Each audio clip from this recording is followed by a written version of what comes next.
you get in trouble. I mean, I don't know if this has got a gas canister in there, so no. You want to flick yours, Alex? Over there, in front of the camera. There you go. This one works. Yeah, this should work.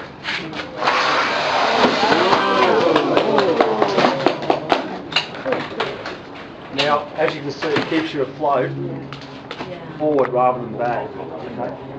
It's very, very important to have that as well, because you may be injured. So just remember, quite often if you end up in the water, you're actually injured. You're nearly always injured. You may even be bleeding. You suffer hypothermia. You're in shock. Okay? So you need to be able to keep calm and have a flotation device that will keep you alive as well. Very simple. You saw how slim fitting that was. Again, they're not obtrusive anymore. They don't get in your way. Even something as simple as that is really, really thin, but it will keep you afloat. It'll keep you afloat for days. It'll keep you afloat for a week. Most instances, within an hour or two of raising the alarm, helicopter, police rescue, surf life saving, they will come out and get you. But again, if you're not floating, they won't find you. So, you know, it's very important to carry a life jacket. I'm not saying that every day you need to wear a life jacket on the rocks. If you can't swim, you should. If it's a little bit rough or you're fishing by yourself, definitely put one on. If it's at night, definitely put one on. Again, as simple as, you know, $50 down to $100, you know, you can go to something like that which might cost 150, Alex? 150 to 200. Yeah. How much for gas? $20 for the gas to recharge it. Again, you don't walk around like Alex and just pull it every day. You're only going to use that gas when you're in trouble. So for $20, you know, to recharge it, it's probably saved your life. Have you got silly friends? The same. $70. If you've got silly friends that want to pull the cord, leave them home. Yeah. Most life jackets like this, you know, whistles as well to raise help. So again, it's two things now we need to think about. It's carrying your correct shoes and carrying a life jacket. It's most important. Same deal, you know. Today, like I said, there's not a bit of swirl on the rocks. You can fish it quite comfortably. You might, if you're comfortable and you're a decent swimmer, you know, don't put your life jacket on, there's no need.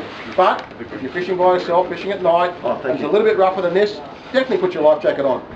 You know, it's vital pieces of information, of your kit that you should be carrying. Again, you leave home, get your bag, your bait, your food, your water, you've told someone where you're going, put your shoes in, put your life jacket in, and then leave home. You know, don't get down to the rocks and say, oh, well, where's my life jacket, what's going on? You know, all this has to be prepared before you leave. Most of us prepare to go fishing for the week beforehand. I've got Saturday off, it's Monday, I'm thinking about Tuesday, what's the weather doing? Wednesday, the weather looks good, I'm going fishing. You know, Thursday, 2 days to go, I'm going fishing. It's Friday, I'm going fishing tomorrow. You know, get up and go fishing on Saturday. So we virtually prepared all week. We know we're going fishing. You know, we should have prepared and taken all our safety gear as well. It should be something that's automatic when we are planning our fishing trip. Someone like Alex fishes every day. He lives with his fishing gear. He lives with his safety gear. For us to fish once a week, once a month, once every 2 or 3 months, or whenever we can, we need to have a little bit more planning and preparation involved, so we can, again, make sure that when we get on the rocks, we don't get in trouble, and we catch the fish, and we can come home. Rope and float, quite a few instances. 2 or 3 people are fishing. One gets in trouble and the other person can't do anything. They just haven't got anything to throw to them. We've had anglers drown because the only thing they had was a belt. They had their friend on the rocks with a belt trying to get him out, and that's the guy couldn't reach the belt to get him out, and he sat there for a little while and drowned. So again, it's $10 worth of rope. That's all it is. You don't need that much either. You know, 10 metres, 30 foot of rope will be enough to, if it's calm enough and someone's really in trouble, to throw something that floats to them. Tie that on the end of it, throw it out.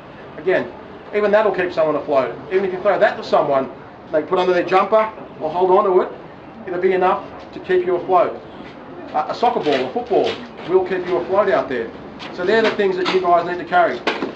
Number 3, rope and float. Yeah, a bucket with a lid on it. If someone's in trouble, you throw that out to them, and that will keep them afloat. Someone grabs onto that, someone who can't swim can hold onto that and stay afloat.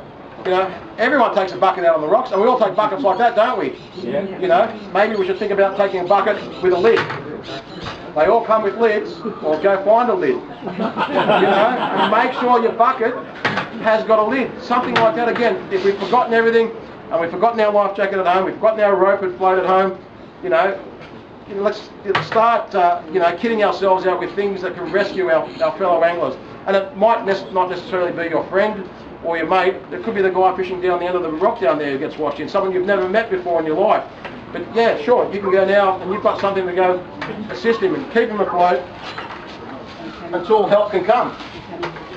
So, like I said, everyone's got these buckets. Absolutely everyone I see on the rocks carries a bucket like this, but has your bucket got a lid on it? So they're the things, it's a 50-cent lid, it's a $2 bucket. Save your life. Saved the life of a guy in Foster. Got washing off the rocks. All they had was to throw him a bucket. And it took 40 minutes for the rescue services to come. And again, he stayed afloat, just holding a bucket like this. So really just things to think about. Again, simple things. Shoes, life jacket, rope in the float, or something that floats. Check the weather.